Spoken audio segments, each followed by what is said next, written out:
Good evening, ladies and gentlemen out there in YouTube land. I am Deleted Scenes, and I'd like to welcome you to tonight's edition of the Mystery Movie Night Podcast. Already in the chat, JPRPH1, channel member.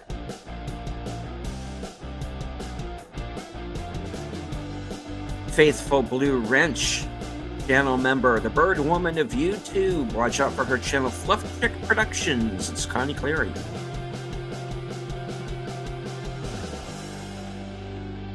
The tired midnight blogger himself, Curtis Selby.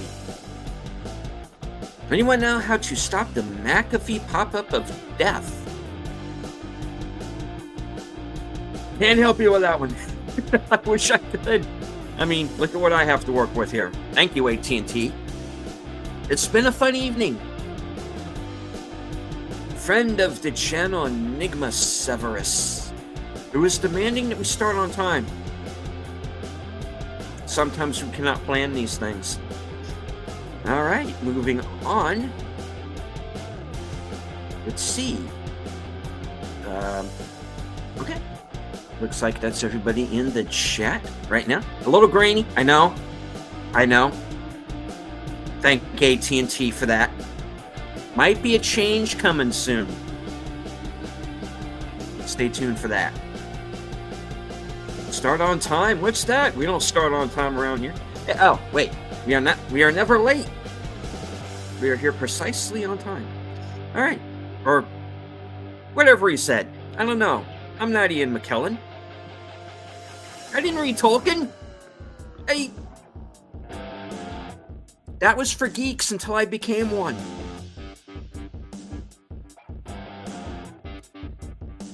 All right. Awaiting backstage are my fellow panelists. The woman who threatened me very shortly before the broadcast with a text reading that there is a bomb in your house and it is going to go off in 10, 9, 8. Ow! Since quarter. I swear to goodness. It just gets worse and worse each time. Indeed. All right. And the poor man that we have dragged into this maelstrom, joining us from the way far, that is somewhere also in my time zone. Not quite sure how that works. Off the cover. Time is but an illusion of perception. Mm-hmm. We're not late. Maybe you are. We're on Latino time. There you go. That's what it is. I'm not allowed to say that. I mean, this was something Enigma reminded me of. Oh, yes, Sure. That's right. I know exactly what you speak of. Nice. Curtis says read more Tolkien. Yeah. Schedules? What are those? Yeah. Okay. Oh, kabong. Yes. They need to bring that back. Yes, I'm well aware Argentina was 30 minutes after scheduled time. Okay. It's a real thing, y'all, with Latino culture. It is a real thing. Oh, yeah. I lived in Argentina. I know. That's right. You would know. Yeah. It's funny. And I actually made it to the movie on time this time. Oh, my gosh. Yeah. When you say it's... As opposed to 10 minutes late to Kraven the Hunter. Oh, yeah, that's right. You were late to that one. It's weird, those stupid... So at Regal, you go to AMC, but at Regal, the trailers last a long-ass time, longer than they do at Cinemark. And I was counting on that long time when I went to go see Moana 2. And so we showed up 15 minutes after showtime, which still should have given us an extra minute. They had already started the movie. It's like, what the heck is going on? Oh, wow. Yeah, because, like, I don't know, it kind of varies between, like, 15 minutes and, like, 25 minutes. And it's really weird because... Yeah, well, yeah, AMC, I guess that's maybe the standard. Like, Cinemark is 15 to 20 typically. Yeah. Regal I kinda- is like 25 to 30. Mm, It's ridiculous. well, you know how I do my double features. I have like Yes. one new thing to surprise everybody with. I actually paid for the second movie on Saturday. The one that when you saw Nosferatu and Yeah, A Complete it Unknown because both theaters were packed. packed. So I was Yeah. like, you know what? I might as well just pay. I mean, whatever. It is what it is. Just Yeah. pay for it. And Write both it off films are off excellent. as a business expense for your channel. There you go. You're gonna do a movie review of it? If my channel was registered as a business, I should do that. No, it doesn't have to be registered as a business. You can just do it Oh, as like really? an entrepreneur, a Oh, sole proprietorship. huh. I mean, my channel name is registered officially as a DBA, but I'm not an Hmm. official corporation or business. I'm a sole Hmm. proprietor. Huh. And I write off my channel expenses, which includes movie tickets. I do. Excellent advice. And I write off my Regal membership, you know. So it's Nice. just it because I am legitimately that's what I'm using it for. Nice. Oh, and by the way, I Mhm. think I'm gonna get the AMC Stubs pass The because Stubbs Pass, that's like 3 I movies a just week. yeah, because I mean I'm not gonna see 3 movies a week, but like It's a good I plan. already it's $20 a month, and I already Yeah. pay 18 for per movie, Yeah. so might Yeah, as it's well. about the same as Regal. Regal is unlimited. Hmm. Um, I typically go maybe 2 to 3 times a week, Yeah, sometimes 4. So it pays for itself. It really does. yeah, Sorry, deleted. That was a tangent. yeah. Well, it's No, You know movie how we cut do. her. related. It's cinema adjacent. Yes, it's true. This is true. Yeah.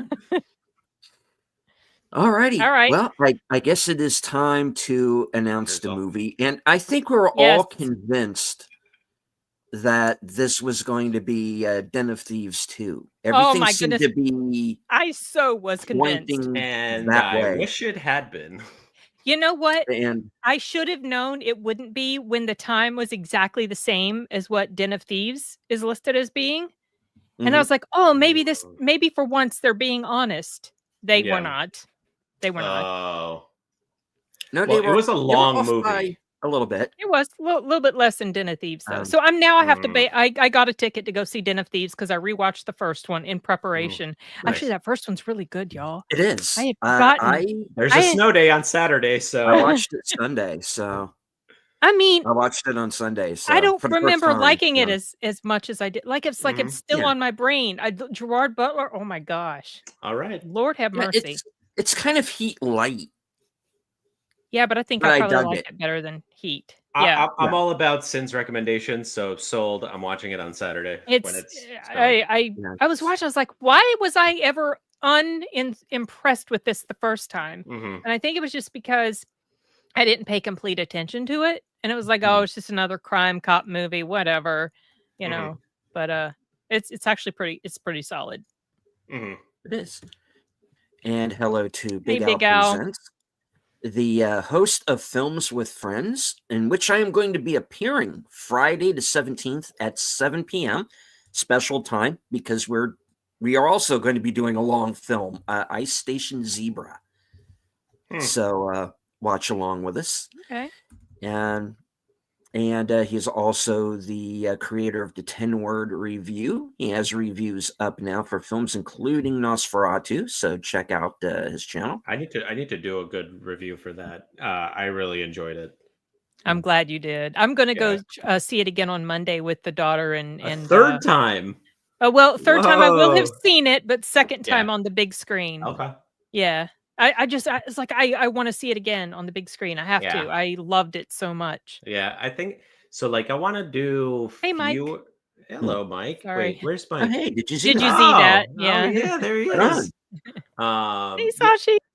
Sashi is here as well, Sashi. our Sorry, I man keep from the future. noticing. Sorry, Paul. Go ahead. No, because I was like taking a look at all the stuff that I did on my channel last year, and I'm like, well, that was like this deep and a lot of it. I'm gonna want to go deeper and like fewer videos, but higher quality. So what I'm thinking of doing with Nosferatu is actually sitting down for the 82 minutes and watching the original and like So comparing you and can compare and contrasting. contrast. Yeah. Yeah. Good Mm. idea. That's a good one. So I would really, because I got to see Nosferatu over the weekend as well. So what I would like to do is rewatch the Werner Herzog version. oh, The one the from German the one. 70s. Yeah. Yeah. Because I felt it was more of a remake of that than the 22 version. Personally. Maybe I should just watch Yeah. both of them. Because I mean, the 22 version ends the same way that this one did. Oh, really? Yeah. Yeah. Yeah. It ends. Yeah. It does. Because that was a question I had. I honestly result. did not know. I'd never seen Um, Nosferatu, and it does not end the way Dracula ends. Right. So No. and so I was like, well, wow, does the original Nosferatu end this way? And I looked it up. Yes, it did. It does. This puts its own kind of, dare I say it, psychosexual spin on it. But What, this Nosferatu? yeah. Yeah. Oh, for sure. Obviously. For sure. But Yeah. I mean, It was just like Bram Stoker's Dracula in 92. That one put an extra twist on it that was not in the original novel. I don't think I've ever seen that. That was with Gary Oldman, right? Yes. Mm-hmm. That and there's a thing that the 79 version does, the German version, that where they go even one step further than that I'm glad the Eggers version didn't do, because it didn't make any sense when it happened the first time around. Or maybe I just need to rewatch the movie, because you're talking about a movie I haven't seen since the 80s. I've seen that in passing when they play it on Pluto or Shudder or something. Yeah. I haven't paid attention to that one.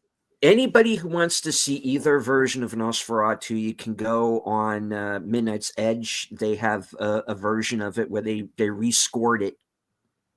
Oh. And you can find the 1979 Nosferatu that Werner Herzog directed with Klaus Kinski. And that is on, that's for free now on YouTube. So you can see it. And I think there's also a channel that's been running that movie 24/7. So it's not very hard to find. Okay. Yeah. Well, no movies are hard to find for me. No. On the high seas. Yeah.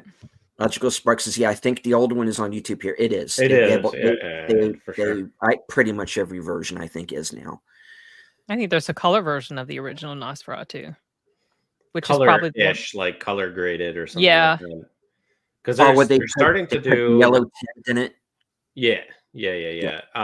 They're also starting to use AI to like color old black and white stuff from like the early 1900s. Like, hey, people walking around in New York in 1890. Yeah. Well, okay. Those are like pretty cool. They are cool. It was cool. There was one of a snow fight these people were having. Yeah. I can't remember where, but it was really funny. It's like, well, it's so weird to see these people acting like, people. Yeah, but you say they're going to use AI to colorize the old films, and I go, okay, well, if it's just films of some people from 1919 walking around, that's fine. If you're going to do it to movie, colorize like Citizen Kane or something, then I'm going to have a problem. And I think Orson Welles' estate's probably going to have a problem with it too. Yes. Because he was very vocal when he was alive that he was not happy with colorization. Well, it's because the lighting in Citizen Kane was so specific. Yeah, it's very specific. Correct. Yeah. So yeah, he was very vocal about that. So anyway, another tangent. You have people who love film here, folks. So we're going to break off. Okay, so like we were saying, we were convinced this was going to be Den of Thieves 2. Yeah. So I think we were all very much in that. I don't know about you, Paul, but I know personally, I was very much in that headspace.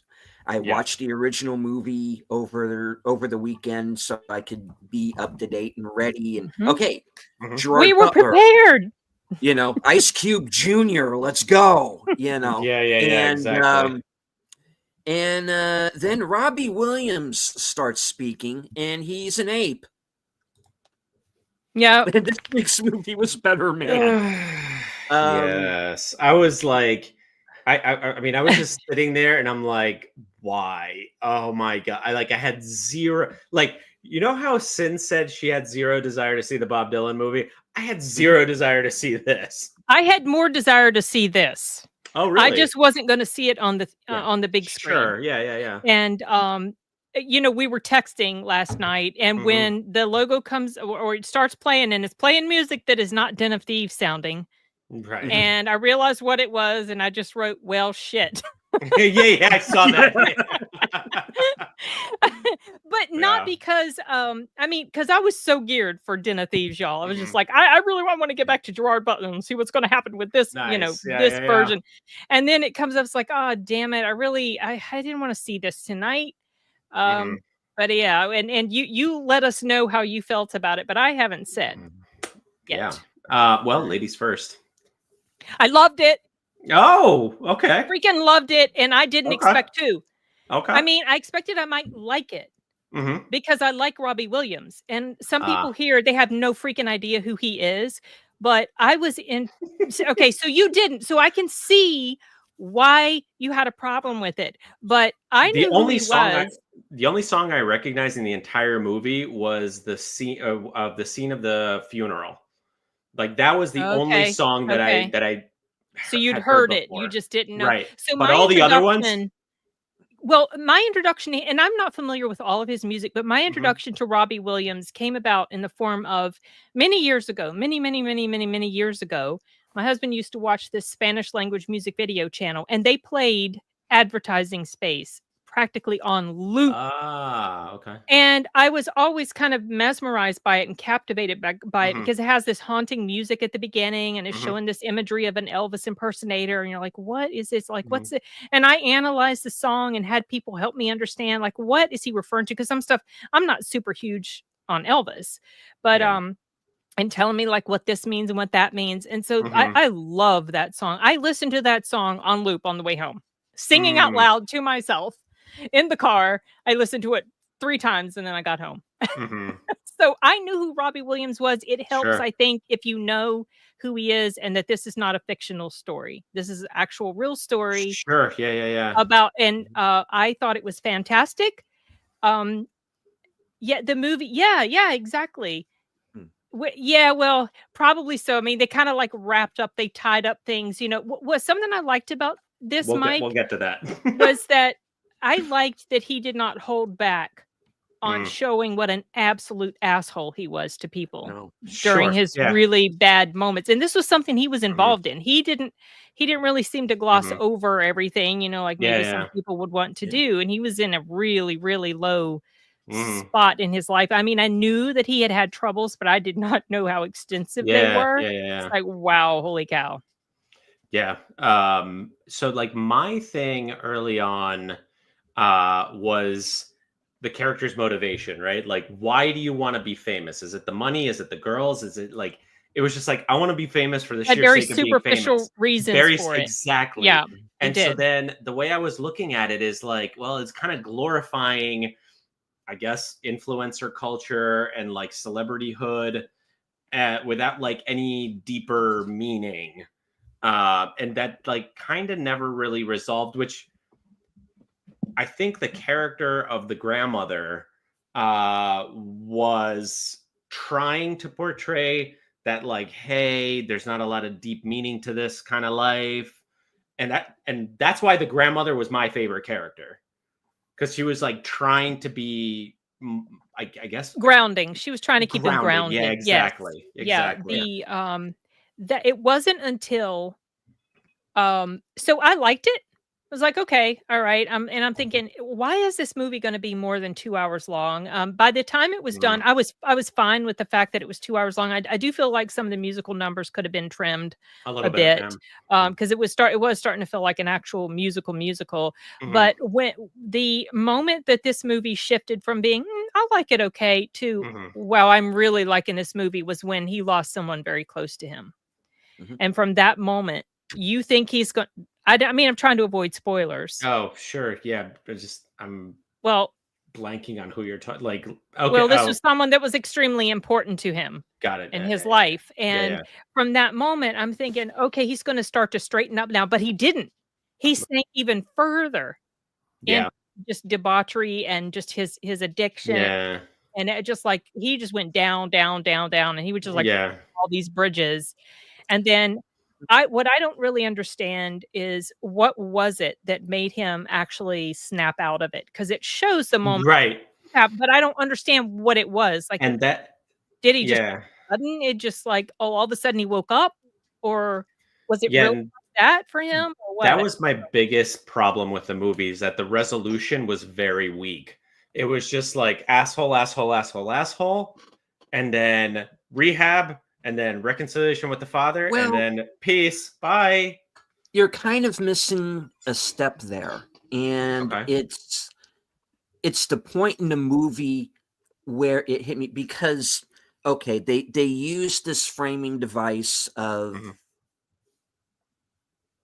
this is how he sees himself. Sure. And this Sure. is Sure. where they put in the fucking fantastic visual effects in this movie of this monkey, this ape. Oh my goodness, This is I thought that was so Yeah. and then I'm sitting there thinking to myself, I don't This know Planet that of the this would have Apes. worked if they No. actually showed a human playing him. Right. No, You know what I mean? because no, I don't think it would have. Not as well, Because I don't think. not as well. Because he is when you come to realize that the other figures that he is seeing in these crowds who are like coming That's at versions him, of and himself, they are how he all feels about versions himself. of himself. Yeah. And anybody who has ever been affected by depression, and I have, that is what it is like. It's you have these voices in your head that tell you you're nothing. You suck. Yeah. Everything you do is wrong. Yeah. Why that don't you was just, and that is part of it. And I don't know if in real life it hit him at that moment. But damn, the way they depict that epiphany in the film, I was like, holy shit, this movie just went a whole other level to me. Yeah, same. I That understand that. I understand that pain. I know people who have gone through it, some of whom didn't make it. Oh wow, okay. So I get it. Yeah. And I wonder how that part of it really got me. So just to piggyback off that, I wonder how much of his depression stems from the father, like in that childhood scene where they were singing the Frank Sinatra song. It's like you either have it or you don't, or you I forget what he said. You either have it or you're dead or something. You either have it or you're nothing, or you don't. Or you're nothing, like right? Yeah. So I wonder how much of his depression stemmed from that exact moment. I think a lot of it. Well, the fact that the father left the family to go pursue his own, that I'm sure that made him feel like he was nothing. Daddy left. That was really, really sad. The nuance to these characters, even the father, like what the father did and the complicated relationship they have, and then that scene with them at the end. That was, y'all, I was biting my finger to keep myself from crying. It was rough. I was like, I don't want to cry. There are a few points in this movie where I was yes, like, yes, there were hold it multiple in. points. There were multiple points. Oh my god! You know. when the movie was over, there was a woman in front of us in the next row, and she turns around to her friend, and she's like, "I know you cried." It was touching. Yeah. I did not expect it to be that heavy hitting. Oh my goodness! I'm like, okay, I think this is going to be in my top 10 for this year. And you're like, worst movie of the year. Well, I don't know. So I needed to stew on it for 24 hours, because I think it was more like it lasted a long time, and I'm like, I gotta get up for work today. So like I need to get home.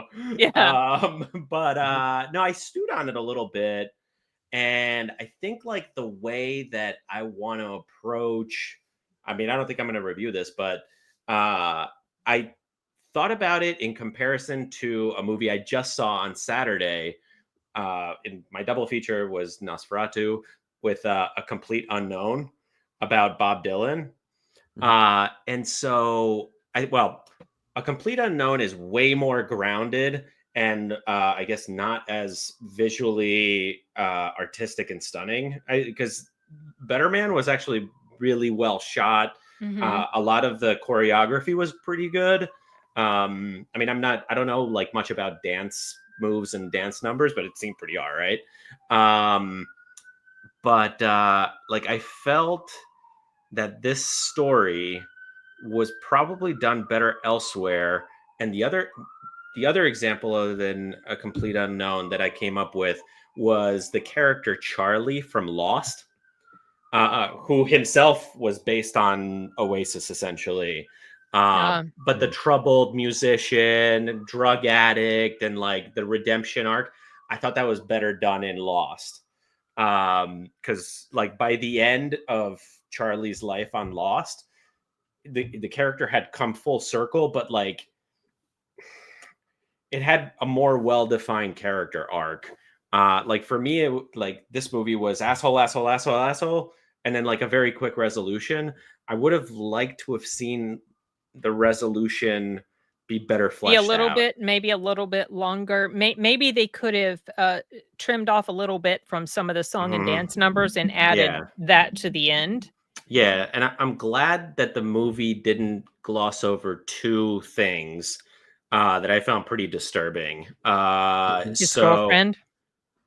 Well, yeah, that was one. That her manager made her do that. Like, but she went along with it because why? She wanted that was really disturbing, and that really that bothered him a lot too. I think that But the movie shows that negative energy. Yeah, right. But the movie showed that, and then like I want to say in like the right after the halfway point, maybe halfway, 3/4 of the way, he like was really suffering from the fact that he could have had a family with her, which I think the film did very well, and that's kind of where I like choked up a little bit. And then I felt like the other disturbing part was that first manager of Take That.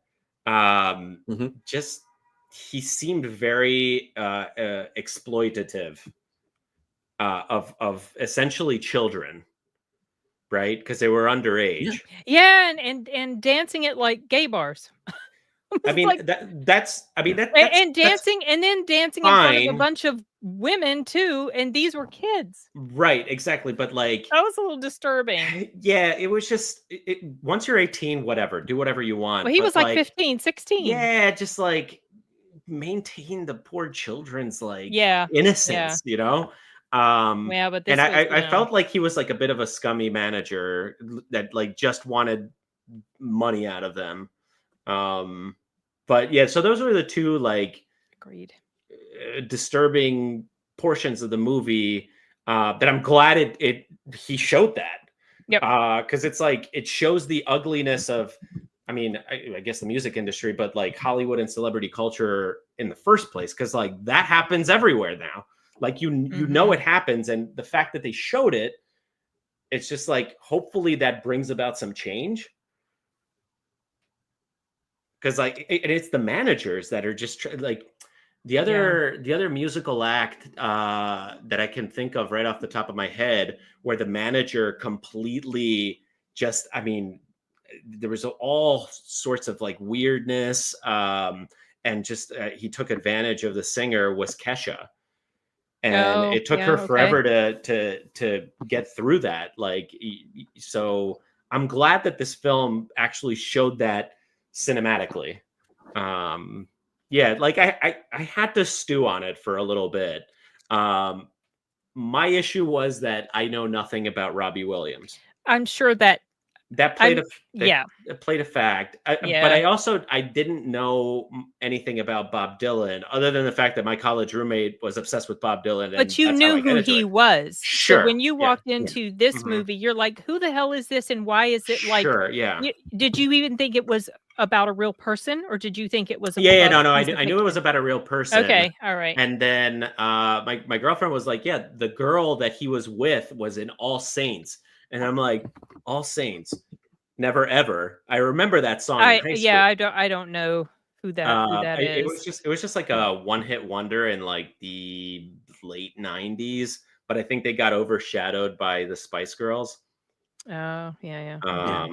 Yeah, but the song was Which the very film popular. mentions. It was definitely Yeah. like top 10 That Billboard was the film that here. was the one that made number 1 Yeah, yeah, that yeah, she yeah, yeah. basically I mean, sacrificed her soul for. right, yeah. And I liked, actually, speaking of her, the dance number on the ship, Mhm. because you could really see, and it since he was very deeply involved with this movie. Now I felt his the I guess the portrayal of his love for this woman, which I felt very touching. Yeah. I like that how they mixed it also with as their life went forward. They put Right. that on fast forward, but it was okay Hmm. because, it worked for whatever reason. I didn't mind the pacing of that. Hmm. So, contrasting to A Complete Unknown, they had a very similar uh, relationship, right? So there was Robbie Williams and the All Saints girl, and then Bob Dylan had a girlfriend played by Elle Fanning. I don't know what the Mhm. girlfriend's name was, and I felt it was more touching because I don't know whether it was. I guess I'll assign it to like the actor's acting ability, but Elle Fanning, like, she really brought her sadness forward when Bob Dylan was being an asshole. Mm. There was a scene in the movie where he starts singing with I forget the woman's name. Joan Yeah, Baez? thank you. Yes, and Elle Fanning is like, stage left, and she's just like, you She can can tell. see you can see the look on her face is like, fuck, you know what I mean? Like, he's cheating on me. And so I think that specific aspect of both plots was done better in A Complete Unknown. But I did like the dance number on the ship. Like, I felt what he felt for her. Mhm. Yeah. Mhm. I thought that was well done as Mm. well. And I mean, the dance number was also pretty awesome. Oh, Oh, it was. Without diving Yeah. into like Titanic reproduction. see, Mike, I don't know, like all of the so obviously they showed that scene of Liam being an absolute asshole to him. I thought he was so cruel to him, Mm. in that scene. So I guess that's why that but the fact that he did what he did, Mike hates like he was Oasis. Mike hates Oasis I because don't know much about them at all. he hates life. Wonderwall is one of the best songs ever. I Wonderwall, Don't Look Back in Anger. I don't Oasis probably is have a I great. don't think I've ever heard of them. I mean, of Oasis? their music. The name You've of their heard band Wonderwall. sounds I don't know, You've I might not have. I might not have. It's I'm not played. Have you ever been to a bar in the No, I past don't go to 20 bars. years? I don't go to bars. Okay. The only All time I've right. been in bars was, like, in Vegas, and they are not Okay. really playing music there. They're Yeah, doing yeah, the slot yeah. machines and Like, everything. any bar in the last 30 years No, I'm probably not played Wonderwall. it's possible they did it when I was at karaoke a couple years back in Las Vegas, but you must have heard it. I don't know. I'd have to listen to it. You'd be surprised at the things I have not heard before.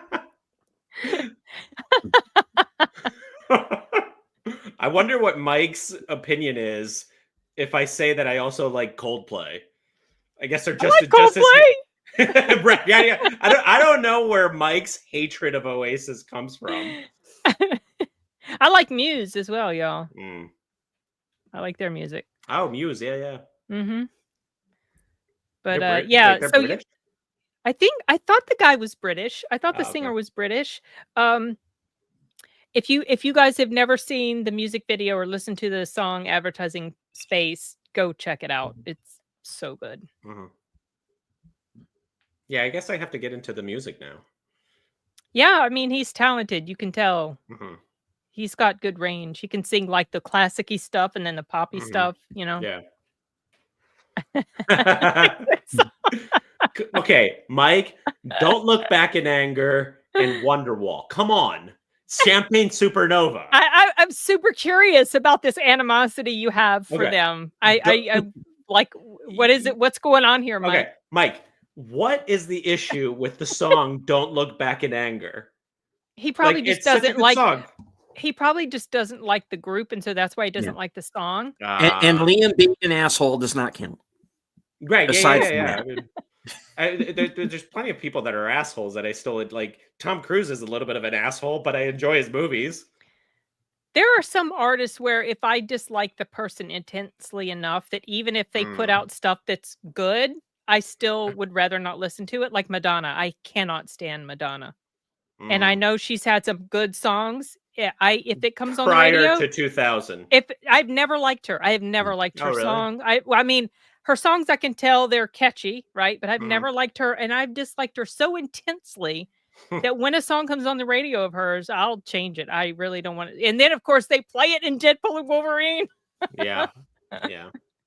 No, Madonna had like some good hits up until 2000, and then after, she just went off the deep end. Like she was a beautiful woman. And then I never thought she was pretty. I always thought that she was gorgeous and she had a big, huge, fat, egotistical head about herself. I have never liked her. She got addicted to plastic surgery and just it was nasty. It's kind of sad actually. I did not like her, how exhibitionist she was. It's one of the main reasons why I never liked Lady Gaga in the beginning. She doesn't annoy me as much now, but like Lady Gaga? Yes, I call her Gag Me a lot of times. It just slips out. I don't dislike her as much as I used to, but like I just don't like it when people act that way. I've never liked that. Speaking of music biopics, did you like I don't remember the title of the movie, but I didn't go see the Amy Winehouse one. If that's what. No. Lady Gaga, Bradley Cooper. Star is Born. No. Star is Born. No, never did because I know the story. Good. I've seen the original, or the way back when one, like when it was black and white, and I was like, don't like Lady Gaga. She's not a great actor. No, thank you. I mean, Bittersweet Symphony is also a fantastic song. That is a good song. I don't discriminate against music. Like I'll listen to hardcore gangster rap and then switch to ABBA. Like I don't discriminate with music. Do you see what Mike said? Madonna went from looking young to looking like the final form from The Substance. And I just saw The Substance, by the way. Oh gosh, I hate that still movie. need to see it. Wait. Sid, you hated that movie? I was not a fan of it. No, she hated it. So I went off on Bobby and Matt because I didn't watch the review. Yeah, they loved it. They're like, it's my number one for. This movie was like, I mean, they do say in their review, I'll give them credit, like this movie's fucked up. You know? Yeah. But I was just like, They came on to my review and they saw and they said something like, "Don't watch our review. We loved it." Oh my goodness, that's funny. I think that's considered the best version. I think. Oh no, I'm sorry. That's not the one I saw. The one I saw was the one with was it Frederick March? Wait, maybe the one from before the Judy Garland one. Wait, what are we talking about? Star is Born. Oh, okay. Isn't it Marlon Brando that played in one of them? No, I would The remember one I that. saw, it was either the first or second one. Hold on. That Well, Oh, there's I the used to Frederick. watch that I thing a always lot. thought the one with Judy Garland was Frederick March, but I might be wrong. I Well, know let there me was look. I'm getting there it was the confused. one there was the one in the 70s with Barbara Barbara Streisand and Kris Streisand, Chris Kristofferson. I remember Christopherson. that. Yeah.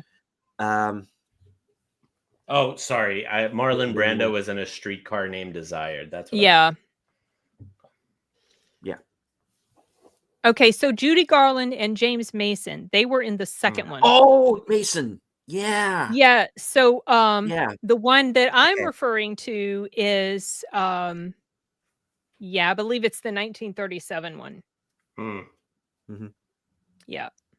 Yeah, it's the 1937 one. The one played by Janet Gaynor, and I thought it was Frederick March. Yes, Frederick March. Yeah. Yeah. That's the only one I've seen. I would say this is one of the the most stylish musical biopics. It was pretty stylish. Yeah. I mean, they because- perfected the CGI for monkeys, at least in the newest Planet of the Apes movies. So, you know, get the there dramatic range. Yeah, that's exactly what I said pretty much, Enigma. There were scenes. There was a scene where when he was a little boy and he's flipping through like albums. That entire thing looked good night, Mike.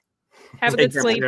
We got to get Mike on Thirsty Thursdays. We got to get him on. Yeah. But it would be so late for him. Yeah. I know. Yeah. The part where he's flipping through the albums, and that entire part looked CGI'd, like even the little boy looked like he might have been CGI'd. But I know the whole character wasn't completely CGI'd. Pretty sure it was a human acting out these moments. Yeah. Because they have all the motion capture. Yeah, motion capture. And that's it. And I don't know. So like, I mentioned this in my review that Robbie Williams did the voice. I don't know if he did any of the body acting at all. I don't know because I didn't dig into this to see like how it was done.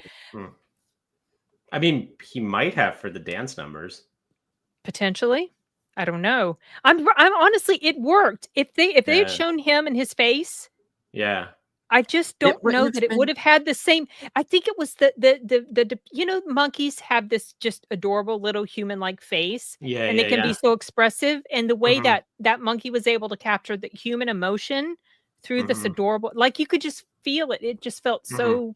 It's weird how it worked. It worked well. It definitely worked very well when he was a child. Especially with the bullying scene. Yeah, like I felt the emotion there. Yeah. I really enjoyed it. Didn't expect to love it so much. If this movie is not at least nominated for visual effects, I'm going to be upset. Wasn't it nominated for Golden I think it deserves Globes? to be there. Was nominated for Golden Globes? I don't know. Might have been. I thought they were talking about it on Film Threat in relation to the Golden Globes. Let me see. I need to go back and. Okay, it's received. Okay, it has. No. Sorry. Wait. It's received a lot of nominations. It's received 16 nominations in the 2025 Australian Academy of Cinema. Now I don't know how many here. Oh, wow. So it's gotten a lot of love. Let me look for Golden Globes. When do Oscar nominations come out? Like in 2-3 weeks? The 17th. Oh, okay. Next week then. What I understand, yeah. And on a Friday, which is odd for them because it's usually like a Tuesday, Monday or right? a Tuesday. It got one nomination for Golden Globe. For no what, wins. What category? I'm not sure. Best original song. Oh, I know why it didn't win. I just read something about, or I think my girlfriend showed me, that it didn't win for that song because it wasn't original enough or something. Like some weird technicality. Oh. Yeah. Okay. Why was it even nominated then if it wasn't considered original enough? I don't know. Okay, that's strange. I wonder if he did about Hollywood things. He goes off the deep end of I can. Yeah, I know I have the tendency to drone on when it comes to certain things, and you're going to be seeing me drone on for. I'm looking up Critics' Choice. I think it's gotten some nominations for Critics' Choice.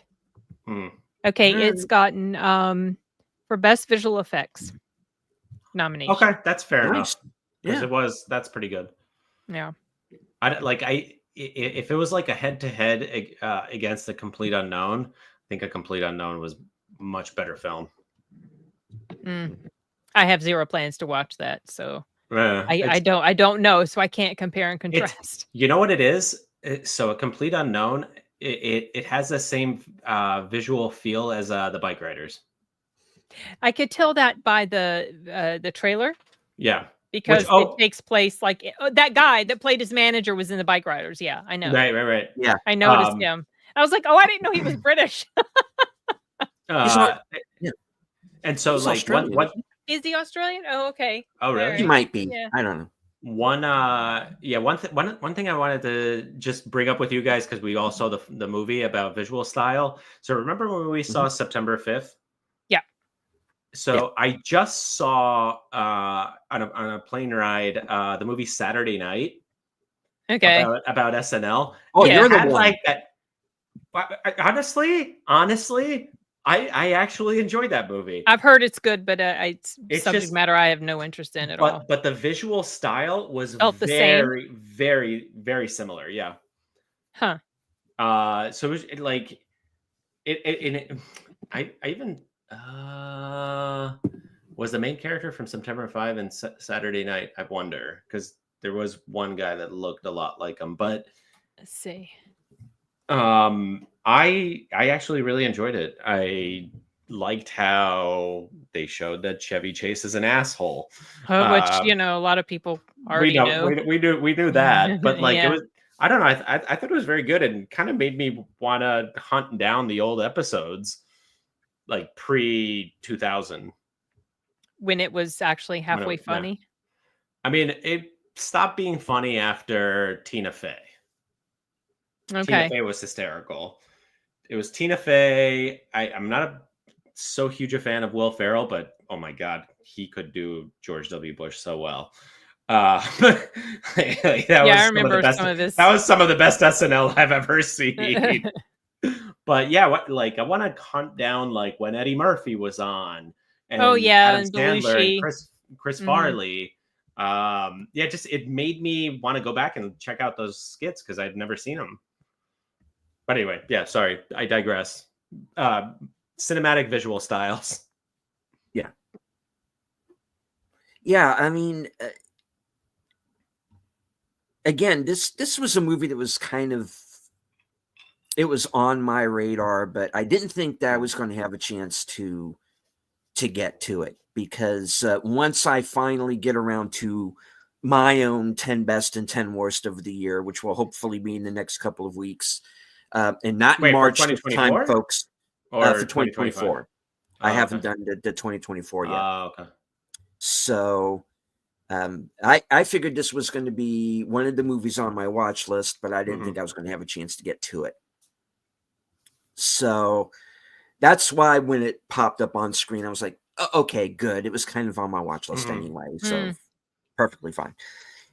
I was not prepared visually for this movie goes. I wasn't prepared story-wise for where it goes, because this is America. Robbie Williams is not as big a hit here, so it's like, okay, that was kind of the cool thing, because it could have taken the narrative turn that all of these biopics take, and this was a joke that Dennis Leary used to tell.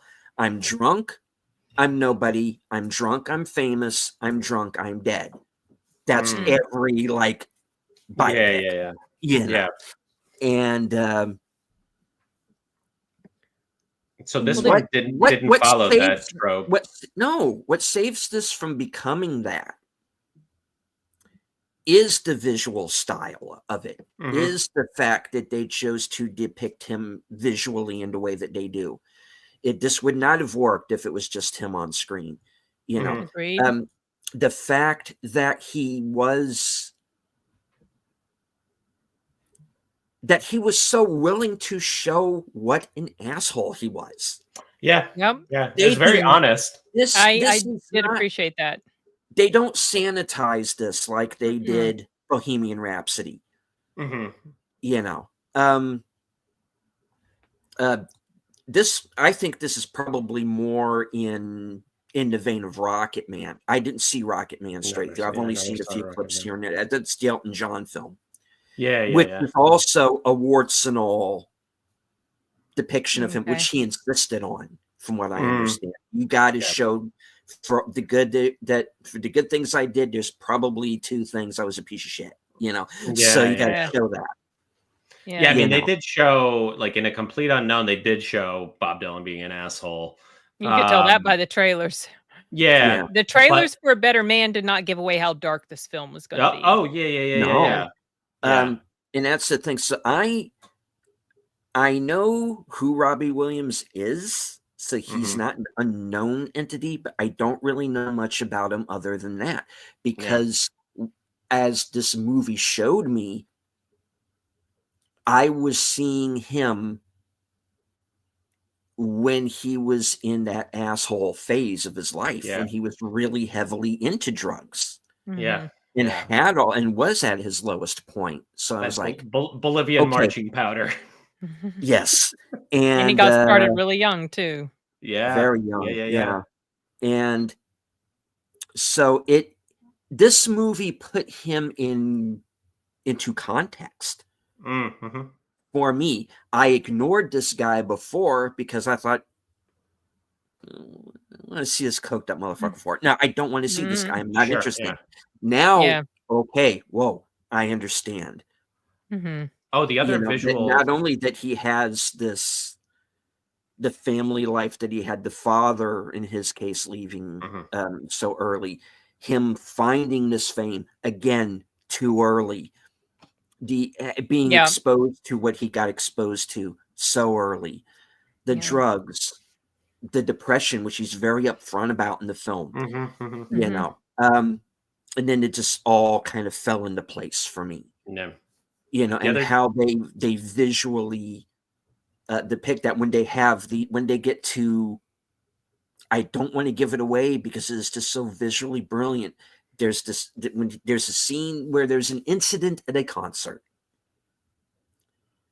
Where this movie goes into Pink Floyd The Wall territory. Oh yeah. Yeah. And I'm like, whoa. Yeah. That says something to me. You know, I do not compare Pink Floyd The Wall to any movie, but this movie fucking goes there. Yeah. You know, now I'm trying to imagine what that movie would have been like with today's visual effects. Sure. Yeah. Okay. Laser Void. Let's do it. The other visual thing representation was how do I codify this so that YouTube doesn't demonetize us? When he was going for the arm candy, let's say, and then he like falls into this black sludge. And it's like he's all slow in slow motion and drowning. I thought that was pretty well done. Yeah. Yeah. I mean, there are sections of this movie that are scarier than most of the horror films that have come out this year. Yeah. Well, it's just amazing that he's still alive. Like yeah. the stuff that he put himself through. Holy cow. I mean, I'm glad he is, and he seems to have emerged on the other side a much better person. Hey, Nadia. Hey, Nadia. Yeah, but it's like, wow, holy, like the stuff that the human body can go through and still make it. It's just amazing.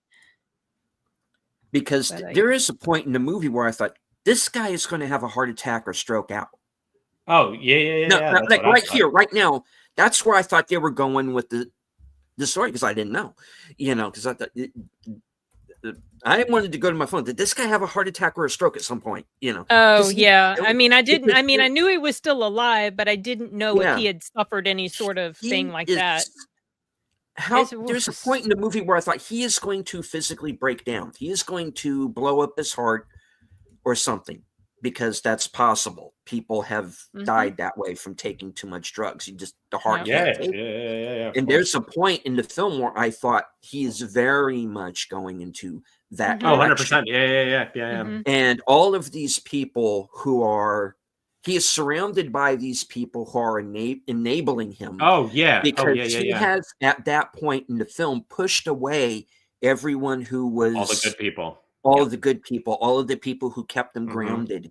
He has pushed those people away. And he is now just surrounded by these enablers and sycophants who are just... Even his own father at that point, who was just... Oh, yeah. Oh, my gosh, his father. Yeah. Lord have mercy, his dad. I mean, I could totally understand the hate he threw at his dad. I could get it. Oh, yeah. Yeah. He deserved that shit. Oh my gosh. But I also appreciated that they showed that there's this evolution of their relationship to something that's better, and that despite everything that you know what it kind of reminded me of, so like, at the end when he was talking about how I wouldn't be what I am today if it weren't for him, despite all of the badness. It reminded me of, Deadpool and Wolverine at the end, when they asked if he could go, can you go back and make things right? And she's like, well, he saved this world. The man that he became because of all this stuff he went through, he wouldn't have been that man if he hadn't gone through all that stuff. Yeah. So it just reminded me of that. I was like, and when they were in the support group, and he was saying how fame looks good in a photo. Yeah. And then one of the people there was like, sometimes it's a curse to get everything we want. Yeah. And it's true, Yeah. If you just have everything handed to you so easy. Now, granted, in the beginning, not so much, because he didn't seem like he was treated very fair by the band people or whatever. Yeah. But he did get to a point where he didn't have to struggle for anything, and that didn't bring him happiness at all. The other thing, I know, right?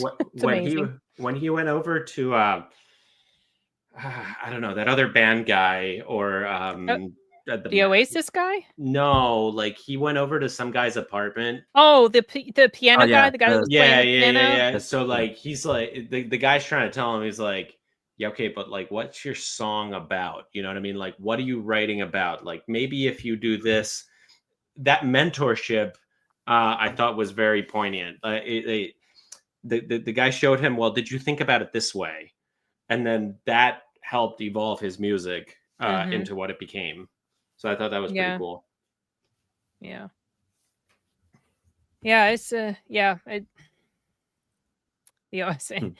I love this movie. So I hope you guys check it out. It's getting ready to come out. I had gotten invitations to go see it, free screeners here, like in my area. And I was like, I don't think I'm going to go see it on the big screen. Maybe I'll watch it later. But I think it's worth seeing on the big screen. I do. Yeah. For sure. Visually pretty stunning. And so the other thing I wanted to mention, again, in comparing to A Complete Unknown, is that while Timothée Chalamet is a good actor, in that movie, it was Elle Fanning and Monica Barbaro doing the heavy lifting, along with Edward Norton. So they were doing all the heavy lifting and propping up Timothée Chalamet, which he did a good job. It felt like the other characters were putting in way more effort, whereas in Better Man, I guess the Monkey Man depiction was that was the thing, doing all the heavy lift. Exactly. Yeah. Exactly. Yeah. So like it was just kind of a weird flip. That's a good interesting point. I only wrote 2 notes down. That's all I wrote. Those 2 quotes. That was it. Which is sometimes I have a crap ton to say in my notes, and sometimes I'll just write a couple sentences, and that was the case here. And I think what's good about what we're doing here is that had I seen this alone and like not discussed it with anybody, I would have hated it. And then which was my initial reaction. I was like, I know, and I'm like, oh shoot, and so then like I talked to my girlfriend about it, who saw it with me, and we looked up like what happened to Robbie Williams after, and like how he reunited briefly with that band Take That. And so like in talking to her and then talking to you guys, I'm like, all right, I'll retract my statement. Like it was. You think maybe a rewatch will help you appreciate it even more if you ever saw it again? Maybe I think I would have to like listen to his music a little bit because like post seeing. Go watch that music video I gave y'all. Yeah. That was my introduction to him, and I have not really actively listened to any of his. But like I will always associate him with that music video because it's just so, like that song. Yeah, I mean, it's like on my way to work, I was listening to Bob Dylan, so like, it made me like get back into it. I have never ever been interested in Bob Dylan. I just no interest at all. That's why I was not into folk music. I have never liked his stuff. I just feel like he's so overrated. And so when this movie was announced, it was like it had two things against it: Bob Dylan and Timothy Chalamet. Wait, you don't like Timothy Chalamet? He's okay. I can. There's nothing about him that interests me. Okay. Have you seen the movie Beautiful Boy? Yes, I have. Okay. He was good in that, but he doesn't do much for me at all. Isn't like pretty much nothing for me as an actor. Well, don't let my nephew hear that because I actually called Timothy Chalamet my nephew's boyfriend because he's like, oh my God, Call Me by Your Name is the best movie ever. I'm like, okay, man. Yeah, I know. I didn't bother with that. I was not interested in that one at all because the subject matter, and I was like, that's just really disturbing because it was like supposed to be underage and stuff. I'm like, no, thank you very much. That's just gross. No. But like I can recognize he's talented, but I've mentioned this before. I just don't feel like he is connecting really emotionally with the source material. Like I feel like he's there doing his job and it's cold and clinical. Even though it's good, it's like he doesn't have there is no emotional connection I have with him in his roles. Yeah. I'd never even when I saw that movie. I can see what makes you say that with Dune. Definitely with Dune, it's there in everything I've seen him. He's not the problem in Dune, in my opinion. Oh, really? Zendaya's the problem in that movie. Well, I just don't like her in general. That girl cannot act. So here's the thing. But that's the only role which I don't find her annoying in. Otherwise, she's just annoying because she's always scowly, and they changed her character a lot. So her emotion, she looks like she's high, like 24/7. Well, she always looks like she's mad and trying to be fierce and badass, and it does not. I'm not buying it at all. She can't act. No. Yeah, she cannot act. I don't. Is she still with Spider-Man? They're apparently engaged and everything. They're engaged. Yeah, it's fun. It's funny because she's like way taller than him. Yeah, yeah. He's a tiny little guy. How did the Panthers? Terrible. But then I don't watch football anymore. I stopped watching years ago when it started getting overly political with that stupid crap that was going on. So, but I still like my shirts. What about college football? I don't watch college football. I guess there's only so many hours. Oh, I love college football. College football, I'd rather watch movies. That's true. And college football. That's true. Oh, actually, so I have a friend who refuses to watch TV shows and only watches movies. Thoughts? Okay. I don't know. Like, there's a lot of good TV. Okay. There is, but I guess maybe it's a time commitment thing for them. When it comes to series television, at present, I have found it very difficult to get too interested in anything. I think the last good show I saw was Person of Interest.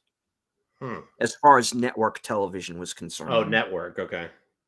Because to me, there's a difference between streaming and there's a difference between 100%. that network. Yep. The network and I'll tell you where I fell out with network television and turned towards, quite frankly, YouTube. I just stopped watching TV altogether. Was I got tired of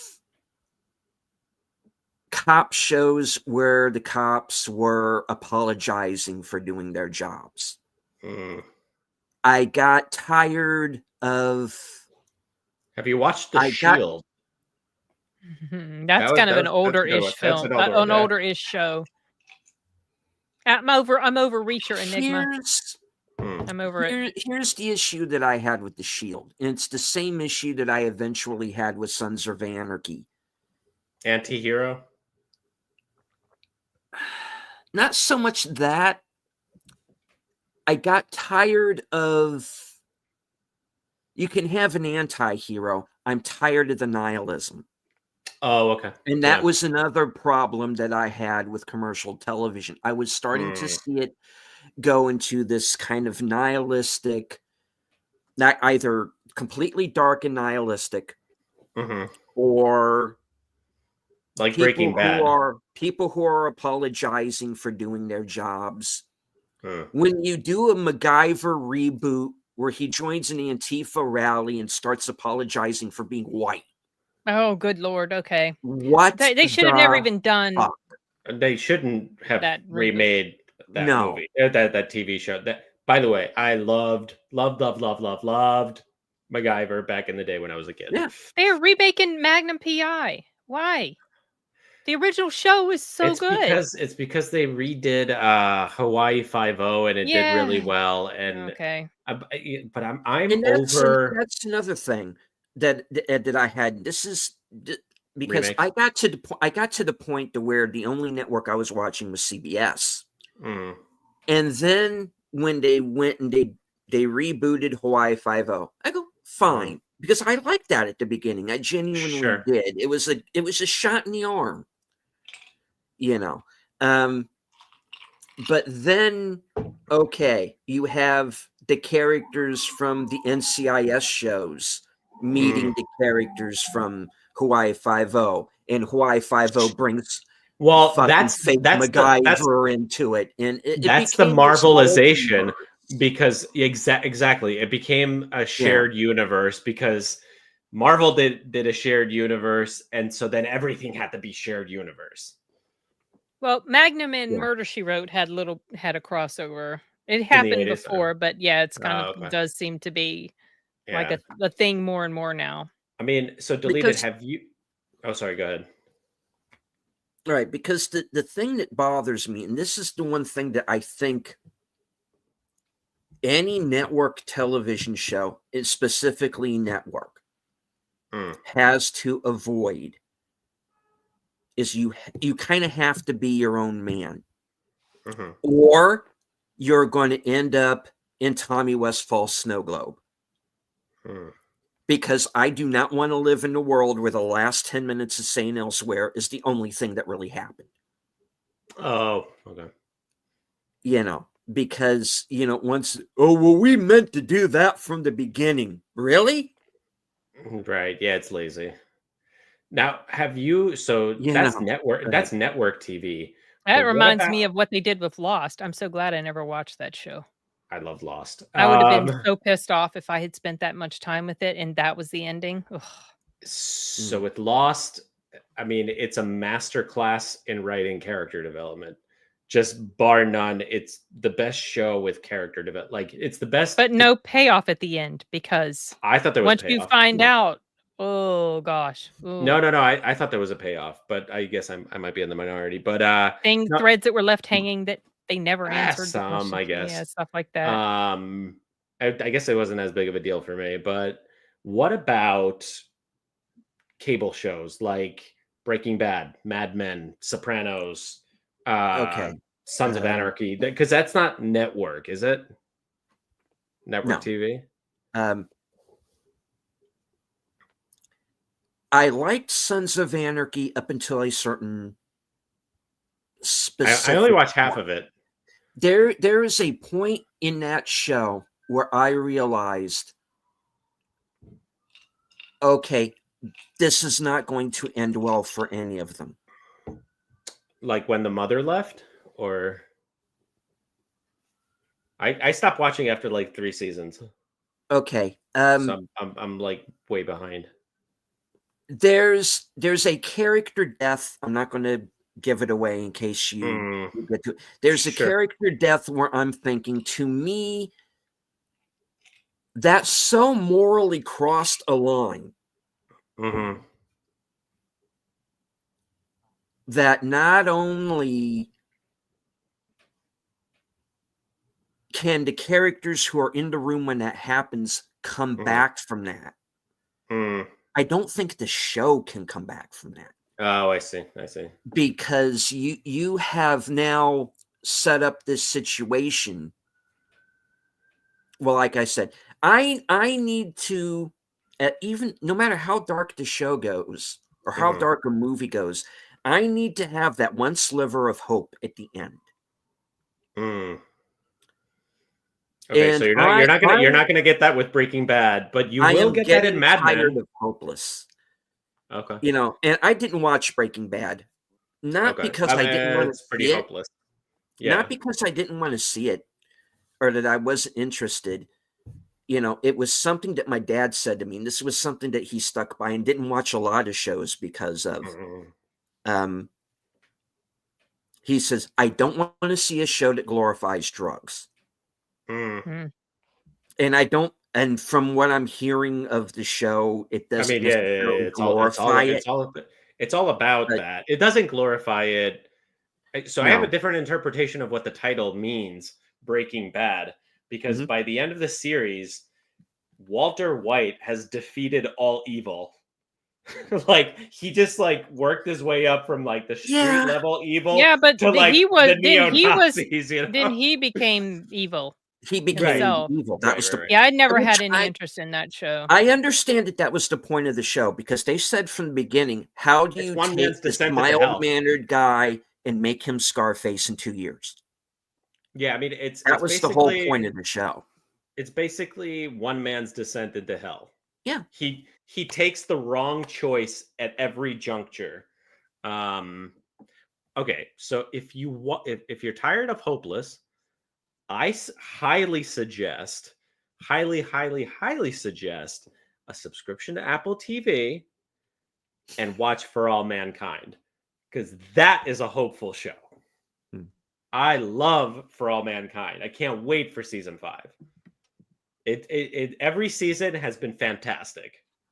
The characters are great. The story it's that many seasons in. I remember doing a reaction to the trailer, and I could tell it was like an alternate reality. Yeah. But it's so good. It's so good and so hopeful. Like I'm like, I wish we lived in that reality. Never watched Game of Thrones. So save yourself the heartbreak. Yeah, I heard. Yeah. And I'm not even getting into the books because I know he'll never finish them. Yeah.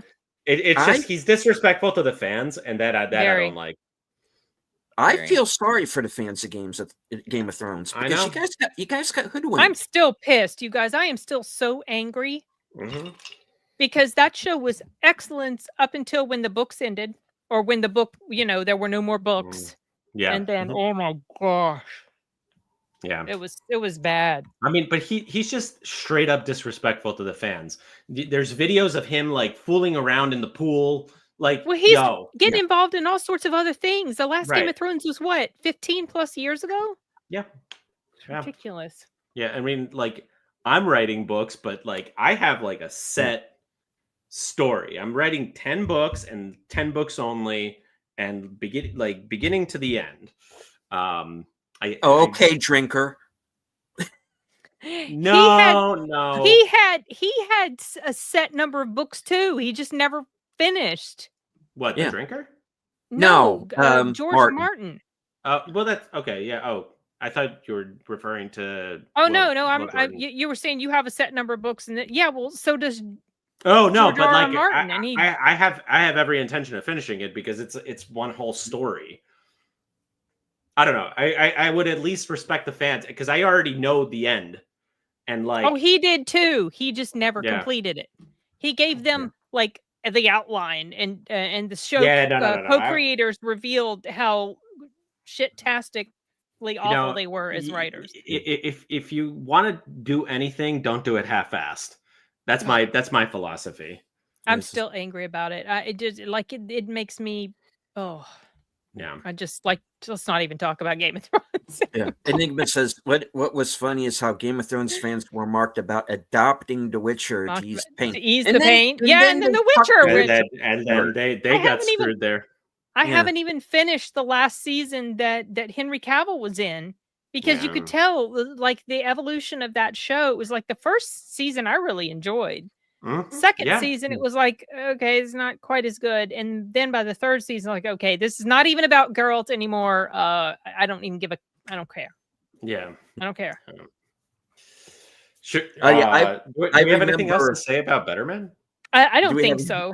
Okay. I think I've said all the words I can say. Okay. I did a review for it when I got home. Did you release it? Oh, no, you said you were going to release it. It's not going to go up until after tonight, obviously. I got to edit it yet. Okay.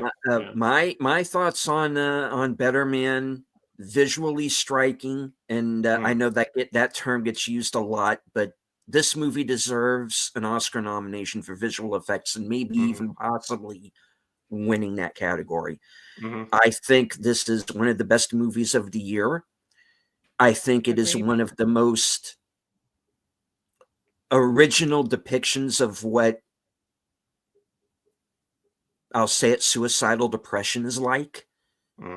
I think, I mean, it humanized the guy I ignored because I thought he was an asshole, which he is by his own admission.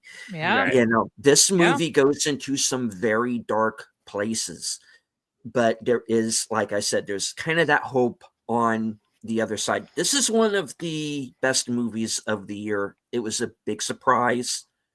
Is it going to be for everybody? No. But does this count for 2024 or 2025? So this is technically a 2024 movie, but it's not being released here until 2025. So I'm counting it as a 2025. That's what happened with Origin. Deleted. Which Oscar season is it gonna? I think it's heading into this current Oscar award season. Yeah. So the reason I don't think that it would win for visual is because Dune was very stunning. Dune 2. Yeah, that's the main competition. But I think you're up against that. But I'm not super crazy about Dune, so there's that. No. Even though Dune visually is very well done. Oh yeah, for sure. I mean, it's two completely different movies. Exactly. They're two completely different movies, and just the way they went about it made the film. It's not, visual effects for the sake of just it's not CGI splooge up on the screen. This is not a Marvel film. It's not George Lucas saying, "Look what I can do with a computer." Yeah, Phantom Menace. Right, exactly. Yeah, these are visual effects serving the plot of the film. Oh yeah, functional. Yeah, and that very rarely the emotion happens anymore. Mm-hmm. Yes. Yeah. I'm surprised. I went into it not really knowing if I was going to be interested in seeing it. I was hoping to get to it. I finally did. And this is a thumbs up from me. This is one of the best movies of the year, and I'm surprised. Yeah, it's good. Okay. It is definitely going to be on my top list, whether it ends in top 10, 12, or honorable mentions or what. I don't know, but it's going to be on my top. I knew it by the time the movie was over. I was like, whoa, we're getting off to a good start, 2025. So, I mean, obviously, I went through a 24-hour evolution. You had an evolution. You did. So, I don't think it would. I don't recall what's coming out in 2025. There's a lot of stuff that looks really interesting. Actually, I'm excited for this year. And so Yeah, I'm really looking I forward don't to it. know if it'll crack my top list. But what I did appreciate was how honest it was. Yeah. It showed the dark reality of being famous, namely with that first manager, with the relationship with the girl from All Saints, what happened to her, how what his reaction was to it. Yeah. Obviously, it's tough for a woman, but like it's never really depicted like what it's like for the man, and you could tell he was very broken up about it, like, Yeah. hey, especially in that scene where he's like, I don't know, reading a newspaper or whatever, and it's like, oh, she had a kid with somebody else. Like, you could tell like that hurt him.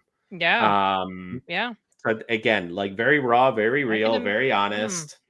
I can really sympathize with him I on that. I initially I thought, why a monkey? Like what the hell? But then Same. it was explained to me that he called himself a monkey act or something along those lines. So that's how he always viewed himself. Fair enough. And He viewed actually, himself as less evolved. right. That's why. And Yeah. and actually doing the CGI was actually better because they really figured out how to do monkey CGI in Planet of the Apes and have the emotions. And like you mentioned, monkeys' faces are a little more emotive than Yeah. humans, and or like the Well, it's facial just like features are more it's that they're an pronounced. animal, but they're so human-like in Yeah. their a reflection of their emotions, So and it just I yeah. think it worked better with Agreed. that. Yeah, absolutely. And it's just like the symbolism of how he viewed himself, because he's like, yeah, I'm just a monkey act. And so again, visual representation of a concept, very well done, I think. I like, again, I don't think it'll be my top 10 or top. Again, I have no idea what's coming. Like, I can't think beyond Captain America. Ugh, Yeah, I know, but that's don't even. whoa, whoa, I'm not. whoa, whoa. That's going to be really good for views. So, Yeah, I don't want to put myself through that torture. I can't. I'm not a hate watcher, so nope, no, thank you. yeah, yeah, I don't know, Right. but okay, so this counts for Just 2025. surprisingly touching, you Yeah. guys. Hmm. Really, I was not expecting. Ooh, I'm surprised I don't have marks in my finger for how much I was Yeah. biting it. Mm. Yeah, I like And Hello Darkwoods. the scene on the ship, because it The little dance scene, showed yeah. his love for her, and I thought that was very well done. Yeah, so I evolved over 24 hours. Oh, that's awesome. I was like, I was People can figuring. change. I know this is true. I get it, and like I said, I was like a little disappointed that you hated it Mhm. so much. But I'm like, he might not have known who the heck Robbie Williams was, and so it was probably like, this That's is it. so weird. What's Right. going on? So I Yeah. do think it helps to know a little bit Yeah. of what it's about. It's not based on anything fictional. There is an actual Mhm. functional reason for him being depicted as a monkey that makes sense Mhm. thematically, given his struggles, his self-esteem or lack of it in a lot of ways. So yeah, And highly recommend. this movie also proved that I should stick to my New Year's resolution of not going into a movie blind, like I did with I Saw the TV Glow. It's weird Oh, though, Paul, because sometimes that works and Mm, sometimes it doesn't.